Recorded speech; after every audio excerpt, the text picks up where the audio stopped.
नमस्कार, आप देख रहे हैं दिव्य हिमाचल टीवी। मैं हूं आपके साथ वंशिता शर्मा। पेश है आपके लिए आज का न्यूज बुलेटिन। आइए शुरुआत करते हैं मेन हेडलाइंस के साथ। सीएम ने चेताया, सिर्फ काम पर ध्यान दे, अफसर हमेशा के लिए कोई मुख्य सचिव नहीं बनता। ऊना में गरजे नेता प्रतिपक्ष, न सीएम को अधिकारियों पर विश्वास, न अफसरों को सीएम पर। हिमाचल में युवाओं के कौशल विकास के लिए हर संभव मदद कर रही प्रदेश सरकार। शिक्षा विभाग का प्लान, प्रदेश के 200 स्कूलों 50 कॉलेजों में लगाए जाएंगे हर्बल गार्डन। कोरोना के 434 नए मामले, 2 की मौत, मुख्यमंत्री का ऐलान, नहीं लगेंगी कोविड बंदिशें।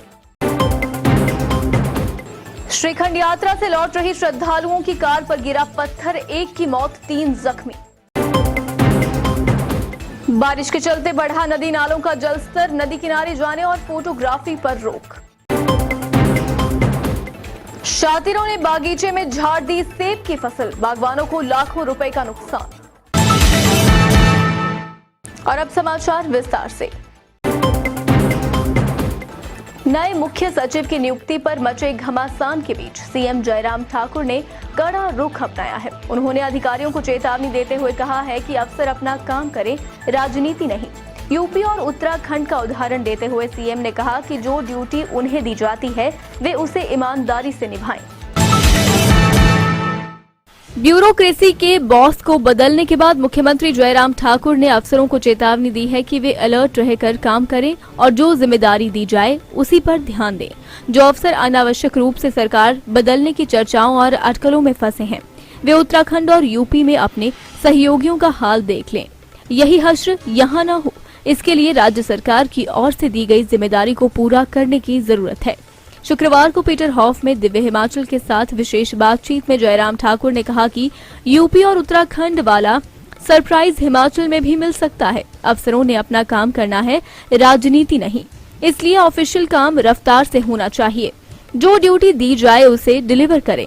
इससे पहले मीडिया से बातचीत में मुख्यमंत्री ने साफ कर दिया था कि मुख्य सचिव कोई भी हमेशा के लिए नहीं बनता।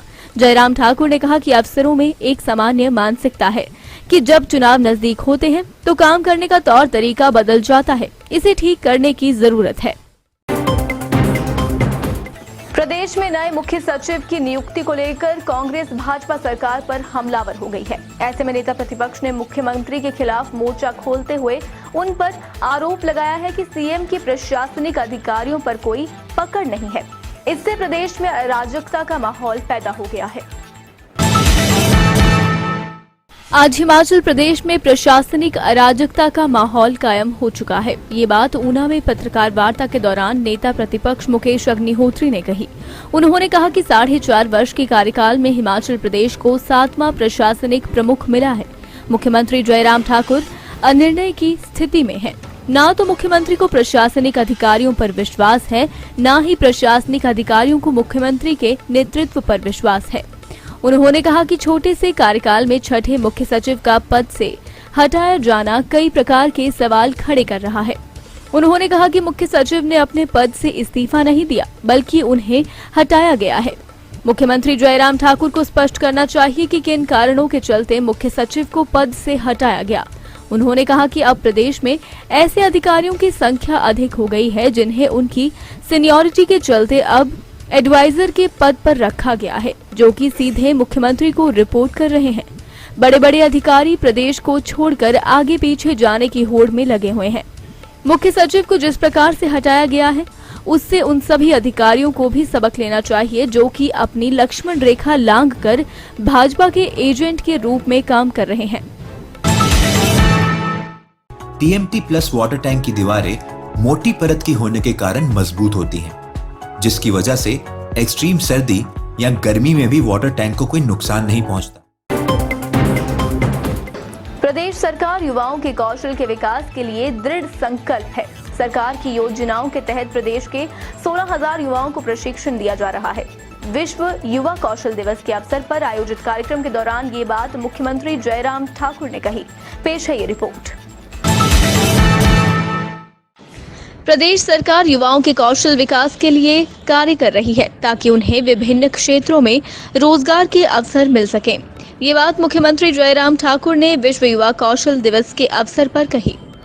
हिमाचल प्रदेश कौशल विकास निगम की ओर से पीटर हॉफ में एक कार्यक्रम करवाया गया। मुख्यमंत्री ने कहा कि प्रदेश सरकार राज्य के युवाओं के कौशल विकास और सुधार के लिए हर संभव मदद कर रही है। प्रधानमंत्री नरेंद्र मोदी ने युवाओं के कौशल विकास पर विशेष बल दिया है। उन्होंने कहा कि युवाओं के लिए ये जरूरी है कि वे रुचि के अनुसार अपने कौशल में निखार लाएं ताकि उन्हें रोजगार उपलब्ध हो सके। इस वर्ष विश्व युवा कौशल दिवस की विषय वस्तु जीवन, कार्य और सतत विकास के लिए प्रज्ञता और कौशल है। इस दिवस के आयोजन का मकसद विश्व के युवाओं के मध्य विभिन्न प्रकार के कौशल को प्रोत्साहन प्रदान करना है ताकि उन्हें रोजगार के अधिक अवसर प्राप्त हो सके। अब तक हिमाचल प्रदेश कौशल विकास परियोजना के तहत 545 करोड़ रुपए के करार किए जा चुके हैं। वहीं HPKVN के तहत एशियन विकास बैंक द्वारा 195 करोड़ रुपए का भुगतान किया जा चुका है। इसके अलावा एशियन विकास बैंक की सहायता से सोलन जिला के वाकना घाट में पर्यटन, आतिथ्य और सूचना प्रौद्योगिकी क्षेत्र में उत्कृष्टता केंद्र स्थापित किया जा रहा है। प्रदेश के स्कूल और कॉलेज अब औषधीय पौधों की खुशबू से महकेंगे। इसके लिए आयुष विभाग पौधे उपलब्ध करवाएगा। स्कूलों में हर्बल गार्डन होने से बच्चों को भी औषधीय पौधों की जानकारी मिल सकेगी। इसके लिए शिक्षा विभाग ने पूरे प्रदेश को 4 क्लाइमेट जोन में बांटा है।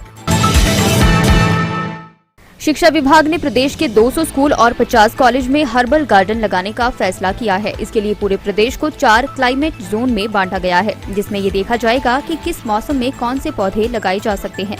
इसके लिए प्रदेश के 4 जिलों से पौधे प्रोवाइड करवाए जाएंगे। सरकारी स्कूलों के विद्यार्थियों को औषधीय पौधों के गुण बताए जाएंगे। राज्य मेडिसिनल प्लांट बोर्ड के सहयोग से इस कार्य को सिरे चढ़ाया जाएगा। चयनित किए जाने वाले स्कूलों में हर्बल गार्डन विकसित करने के लिए मंत्रालय की तरफ से बजट जारी किया जाएगा। हर्बल गार्डन का यह प्रयोग यदि सफल रहता है तो अन्य स्कूलों को भी इसके दायरे में लाया जाएगा। जिन स्कूलों में हर्बल गार्डन बनाया जाएगा वहां पर सुरक्षा दीवार लगी होगी और सिंचाई की व्यवस्था होगी। हर्बल गार्डन के लिए 500 वर्ग मीटर का क्षेत्र होना चाहिए। जिन स्कूलों में इतना स्थान होगा वहां पर हर्बल गार्डन बनाने के लिए प्राथमिकता दी जाएगी। जिलों से रिपोर्ट प्राप्त होने के बाद निदेशालय की तरफ से स्कूलों की सूची प्रदेश के आयुष विभाग के माध्यम से केंद्र को भेजी जाएगी। इसमें स्कूल प्रिंसिपल, हेडमास्टर को नोडल अधिकारी बनाया जाएगा। इसके साथ ही नोडल अधिकारी का नाम, पद और मोबाइल नंबर निदेशालय को भी बताना होगा। Divya Himachal presents dance Himachal dance season 8 brought you by Arni university, event partner Terence Lewis professional institute, Mumbai. Dance Himachal dance season 8 का सेमीफाइनल होने जा रहा है 18, 19 और 20 जुलाई को। वेन्यू है अंतरिक्ष मॉल, हमीरपुर। साथ ही 18 जुलाई को आपको मिलेगा गोल्डन ऑडिशन का मौका। Mega prize TVS Jupiter, Arni university की ओर से स्पेशल एजुकेशनल स्कॉलरशिप, कई आकर्षक उपहार। साथ ही पाएं टेरेंस लुइस प्रोफेशनल इंस्टीट्यूट में स्कॉलरशिप। अधिक जानकारी के लिए पढ़ते रहें दिव्य हिमाचल समाचार पत्र या देखते रहें Divya Himachal TV। Dance Himachal dance की हर अपडेट के लिए लाइक करें डांस हिमाचल डांस का फेसबुक पेज।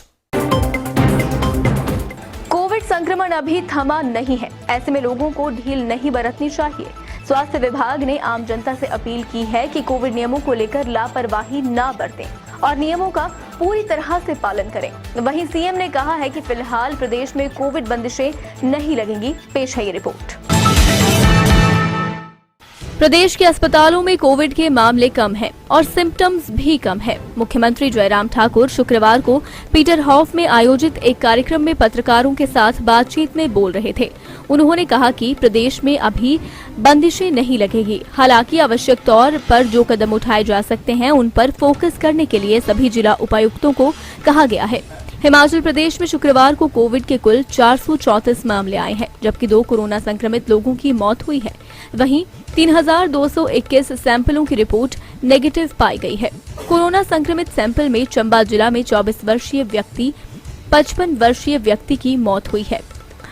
प्रदेश में एक्टिव केस 2043 हैं। इसके साथ अभी तक संक्रमण के 2,00,000 83,163 मरीज ठीक हो चुके हैं। वहीं प्रदेश में कोविड से अब तक 4,128 मरीजों की मौत हुई है। प्रदेश में कोविड के मामले पिछले कई दिनों से उछाल में आ रहे हैं। हिमाचल में आजकल मानसून खूब कहर बरपा रहा है। जगह जगह बादल फटने तथा भूस्खलन की घटनाएं पेश आ रही हैं। बीते कुछ दिनों में हुई ऐसी घटनाओं में करोड़ों रुपए का नुकसान हुआ है और कई लोगों की मौत हो चुकी है। ऐसे ही एक हादसे में श्रीखंड यात्रा से लौट रहे एक श्रद्धालु की जान चली गई। प्रदेश के निर्मंड खंड के बागीपुल सड़क पर गुरुवार देर रात श्रीखंड यात्रा से वापस आ रही गाड़ी पर भूस्खलन के कारण पहाड़ी से पत्थर गिरने से एक श्रद्धालु की मौत हो गई, जबकि 3 लोग गंभीर रूप से घायल हो गए। घायलों को निर्मंड अस्पताल में प्राथमिक उपचार के बाद रामपुर के खनेरी अस्पताल रेफर किया गया है। वहीं पुलिस ने मौके पर पहुंचकर हादसे के कारणों की जांच शुरू कर दी है। जानकारी के अनुसार गुरुवार देर रात को 4 लोग श्रीखंड यात्रा से गाड़ी में सवार होकर घर लौट रहे थे कि जाओ के करीब बागीपुल सड़क पर तेज बारिश के दौरान पहाड़ी से भूस्खलन होने लगा। इस दौरान एक बड़ा पत्थर गाड़ी पर आ गिरा। आसपास के लोगों ने इसकी सूचना पुलिस को दी। पुलिस ने मौके पर पहुंचकर 4 लोगों को गाड़ी से बाहर निकालकर निर्मंड अस्पताल पहुंचाया, जहां डॉक्टरों ने सोलन निवासी देवानंद को मृत घोषित कर दिया, जबकि 3 घायलों को प्राथमिक उपचार देकर खनेरी रेफर कर दिया गया है। पुलिस ने मौके पर पहुंचकर मृतक के परिजनों को हादसे की सूचना दे दी है। बागीपुल सड़क पर भूस्खलन होने से यातायात पूरी तरह से ठप है। प्रदेश में आजकल मौसम अपना रौद्र रूप दिखा रहा है। ऐसे में हिमाचल आने वाले पर्यटकों के लिए पर्यटन विभाग ने एडवाइजरी जारी की है। इसके अनुसार बरसात में नदी नालों के किनारे जाने पर प्रतिबंध लगाया गया है। पेश है ये रिपोर्ट। बरसात के मौसम में प्रदेश में इन दिनों भारी बारिश हो रही है और नदियां और नाले भी उफान पर हैं। ऐसे में हिमाचल प्रदेश पर्यटन विभाग ने भी अब हिमाचल आने वाले पर्यटकों के लिए एडवाइजरी जारी की है। इसमें कहा गया है कि कोई भी स्थानीय व्यक्ति या पर्यटक नदियों और नालों के किनारे नहीं जाएगा और न ही ऐसे स्थानों पर किसी तरह की फोटोग्राफी की जाएगी। यदि कोई व्यक्ति इन नियमों का पालन नहीं करेगा तो उसके खिलाफ सख्त कार्रवाई की जाएगी। गौर रहे कि हिमाचल में मानसून लगातार अपना कहर बरपा रहा है। बारिश से जगह जगह नुकसान हुआ है। लगातार हो रही बारिश से इन दिनों कई जिलों में जनजीवन ठहर सा गया है।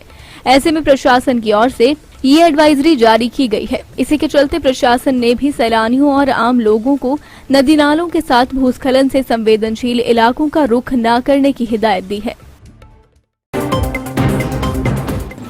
प्रदेश में इन दिनों सेब सीजन धीरे धीरे रफ्तार पकड़ रहा है। इसी बीच जिला शिमला के चौपाल क्षेत्र में एक अजीब वाकया पेश आया है। यहाँ कुछ शरारती तत्वों ने बागीचे में पेड़ों पर लगी सेब की फसल को तबाह कर दिया है। पुलिस ने केस दर्ज कर मामले की जांच शुरू कर दी है।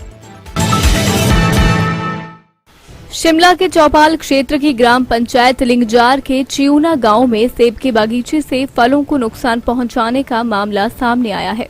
सेब बागवान रमेश, दुराराम, अमर सिंह और मोहर सिंह ने इस बारे में पुलिस के पास शिकायत दर्ज करवाई है। सेब बागवानों ने पुलिस को शिकायत में बताया कि किसी अज्ञात व्यक्ति ने उनके बगीचे से सेब के फलों को गिरा दिया है और उनकी साल भर की फसल को बर्बाद कर दिया है। यहाँ तक कि सेब के पेड़ों की टहनियों को भी तोड़ डाला है।